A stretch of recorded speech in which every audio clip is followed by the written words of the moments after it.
always try and meet where the client is at. Like, as trainers, we quite often have this perfect vision of how a client should eat and move and think and everything. But the reality is a client is not us, and they might actually be happy with eating good food like 70% of the time and living for the weekend and having a little bit of fun. Ultimately, a trainer is there to optimize the things that an individual wants out of their life. So we're there to optimize that. We're not here to say, hey, this is the perfect way of living. You should adopt it, by the way, because you might get these X benefits.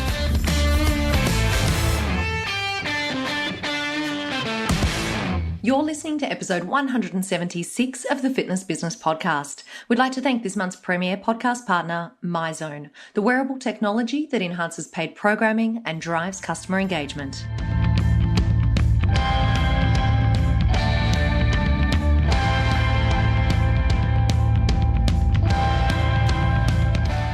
Hi everyone, welcome back and thank you for joining me. Our special guest this week is Ben Coomber, and he's the host of the UK's #1 rated health and fitness podcast on iTunes called Ben Coomber Radio. Ben is also a nutritionist, a coach, a speaker and a writer. He presents on topics including nutrition, health and personal development. Ben has an immense amount of experience working with personal trainers, assisting them to develop and grow their business. And in fact, he's authored a book called How to Be an Awesome Personal Trainer. So I invited Ben on the show to tap into his expertise around essential skills for personal trainers, strategies to make the most of your time, and tips for how to be an awesome personal trainer. We're about to transition into the show, but first I wanted to thank this month's podcast partner. MyZone is a wearable technology platform that leverages personal goal setting, gamification, and social media platforms to motivate your members. To find out more, go to myzone.org or check out the video on our new partners page at fitnessbusinesspodcast.com.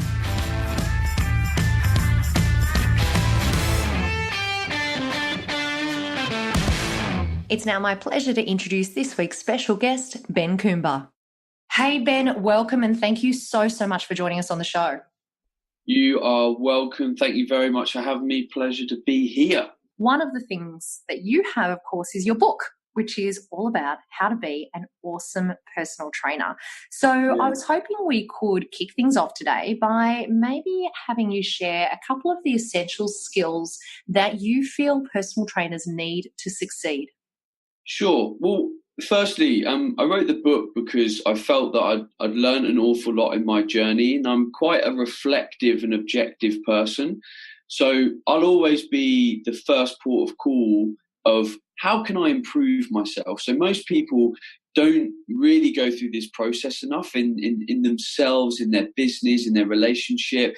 They kind of like, we're looking to Google for the answers too much in a video and a book. And a lot of the time the answers are staring us in the face if we're willing to just stand back, turn off the phone, be objective, write some stuff down, have a think, go for a walk.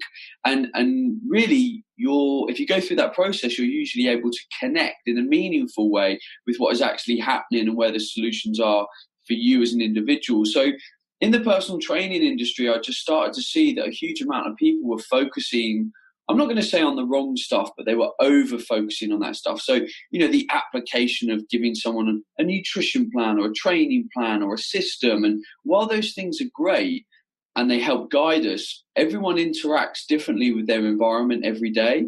So the lifestyle that we have, the thoughts that we have, the sleep that we get, like all of that stuff. And that's really, for me, the art of coaching. And a lot of personal trainers, for me, were missing that. They were missing the art of being a personal trainer, and then also the business of being a personal trainer.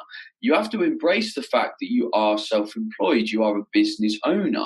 So you've got to act and behave in a way that allows you to move forward in a professional manner as someone that is coaching others on their own terms. Ben, one of the common challenges that I hear from personal trainers is, around the amount of time that they have to spend, or they feel that they have to spend working in the business when they know that they need to also spend time working on the business. So are there any strategies that you can share with us for PTs to make the most of their time? Yeah, the first one, and this is a ridiculous kind of answer, but unfortunately it's horrifically true. And that's that you need to make time to plan and improve your business, just like you would sit down and plan out your next phase of training.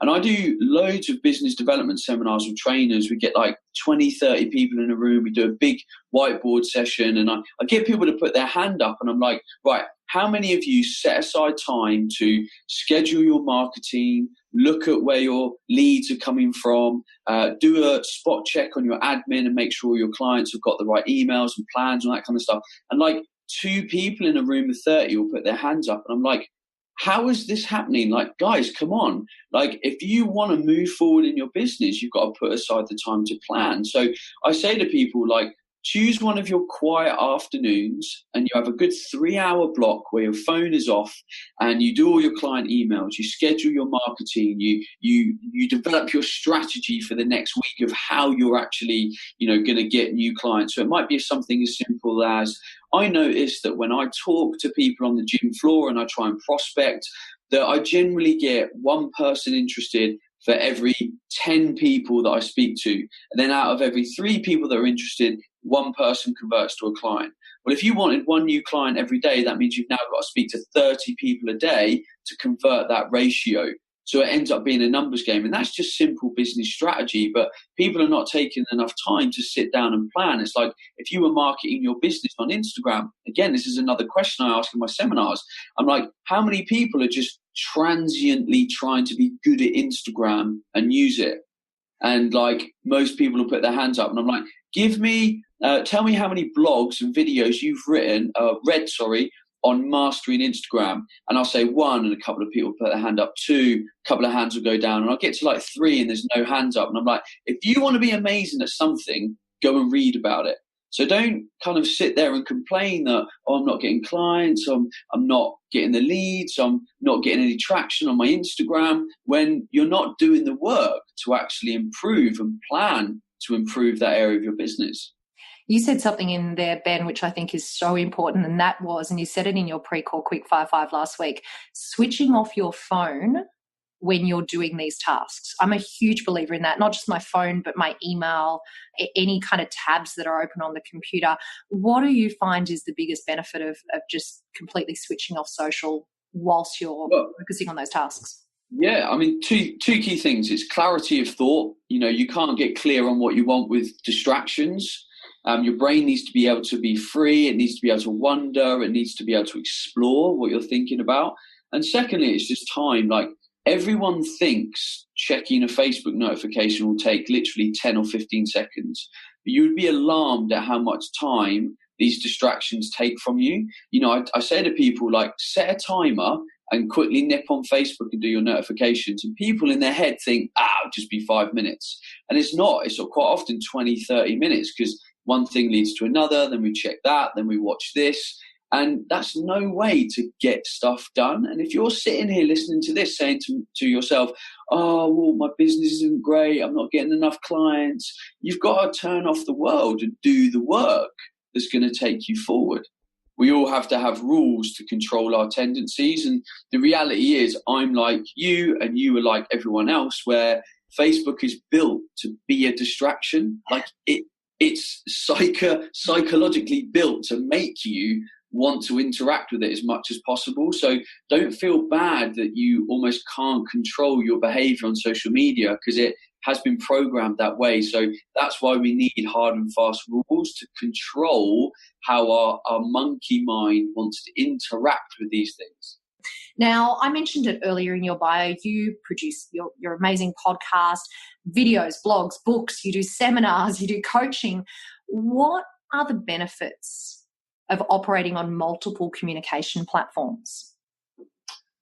Yeah, so firstly, I want to caveat this and say, if anyone has multiple platforms and they're trying to work in multiple spaces, I would always double down on 1 or 2 and then become really comfortable with that platform and then expand into the other platforms. Because it's very hard to be an expert or good at something when you're spreading yourself too thin. So when I first started with social media, it was Facebook, and I went all in on Facebook. I started to learn about it, how to engage, how to post, and be good at it, essentially.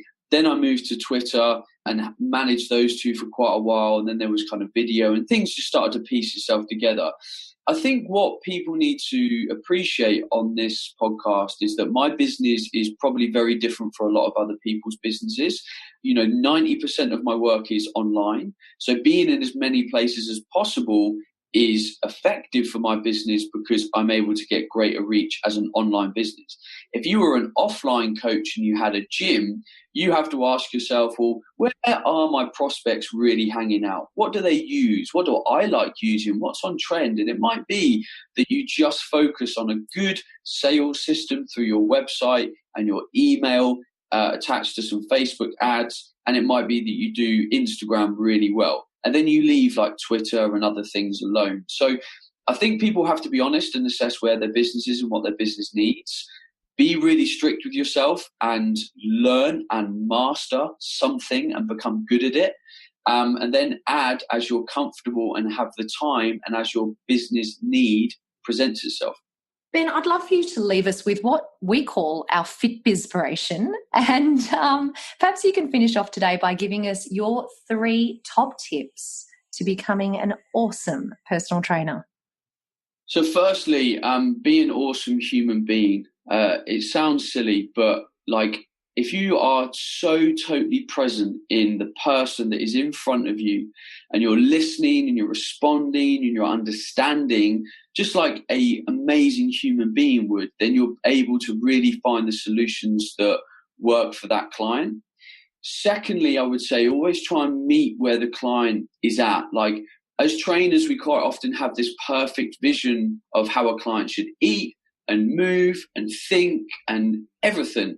But the reality is a client is not us, and they might actually be happy with eating good food 70% of the time and living for the weekend and having a little bit of fun. Ultimately, a trainer is there to optimize the things that an individual wants out of their life. So we're there to optimize that. We're not here to say, hey, this is the perfect way of living. You should adopt it, by the way, because you might get these X benefits. So please understand that everyone is an individual. And then I think thirdly, treat your business like a business. Invest the time in mastering the things that you need to master to support, getting clients through the door, having great customer service. And, my book is kind of nothing to do with training and nutrition. It's all about how we should behave as coaches, how we need to interact with our clients. And it's a kind of almost a call to arms as well to say, are you thinking objectively about your business? Do you actually need this? Should you invest time over here? Don't do this because, by the way, I really messed up there. So, yeah, I think being a personal trainer is about being a great person, being organized and understanding and fully investing in the person in front of you. I love all of that advice, Ben. Hey, I want to say thank you so much. I know how incredibly busy your schedule is, and it is an absolute pleasure to have you on the show. Thanks for taking the time out to speak to the FBP family. We are so, so grateful. And Ben, thank you so, so much for joining us today. You're welcome. Thank you very much. A reminder to all of you that I have included the links to Ben's website in the show notes, along with a direct link to Amazon so you can grab a copy of his book, How to Be an Awesome Personal Trainer.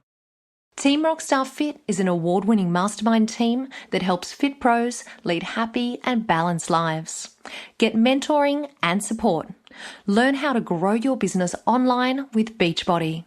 You can apply for a free consultation today at teamrockstarfit.com.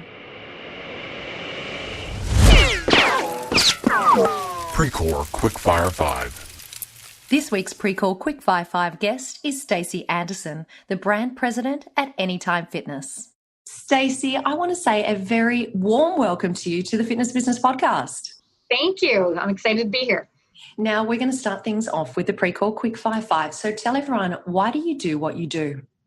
I love helping support small business owners. Franchising has been really exciting for me because the fitness industry, you get to work with people who are making a real tangible difference in people's lives, and it's just incredibly rewarding.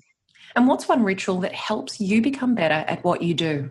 I wish I had something more interesting here, but every day I have morning coffee with my kids and we kind of scan the news headlines together and kind of talk about things going on in the world, which might not be helping me directly in my job, but it kind of helps keep things in perspective at the very least. I love that one. And what's one app or system that you use to stay in control of your workload?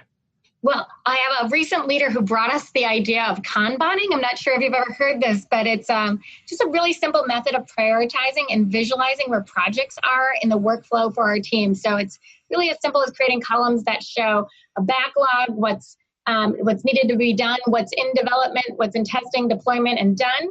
And you simply use Post-it notes to just kind of put those in columns and move the team around as the work moves it forward. So everyone knows where the work is, its current status, and what needs to be done next. So it's not technology or an app, it's literally Post-it notes, but it's great. Goodness. What did you call that system? It's called Kanban, Kanban. It's a Japanese system. Yep. I'm glad you spelled that out for us. You know what? There's actually we're talking about, doing in real life. There's an online app that does that. It's called Trello. Yes, we use Trello. Yeah, but we have it kind of posted our Post-its on the wall, so our executives, when they walk by, can actually see it too. And I think it gives them comfort just seeing it on a wall. I love that. That's brilliant. Okay, Stacey, what's one book, podcast, or blog that you would recommend and why? Well, for small business owners in particular, there's no better book, in my opinion, than Traction by Gino Wickman. It's just simple, clear, actionable framework for running a small business, and it doesn't get you down into the nitty-gritty of expensive research or analysis needed to run the business. It's just really, really practical. So I'm sitting here at my desk. Excellent. Thank you for that recommendation. And give us a brief overview about what we're going to be focusing on during your main interview. Yeah, I think we're going to talk about how to meet the needs of fitness consumers, even at this time when everything is rapidly changing, the industry, their needs, all of that good stuff. So we'll talk a little about that. Fantastic. Well, Stacey, thank you so much for joining us for the Pre-Call Quickfire 5. Thank you. Before we finish off today, a reminder that all the resources, the links, and a transcript for today's show can all be found at fitnessbusinesspodcast.com. Thank you to our foundation partner, Active Management. They have an amazing gift for you all. Their number one selling checklist is yours for free, and it will turn your About Us page on your website into a lead generating page. All you need to do is go to fitnessbusinesspodcast.com/active for your free download. Thank you for joining me for another week of the show. I look forward to seeing you next week. And remember, what you leave behind is not what's engraved in stone monuments, but what is woven into the lives of others.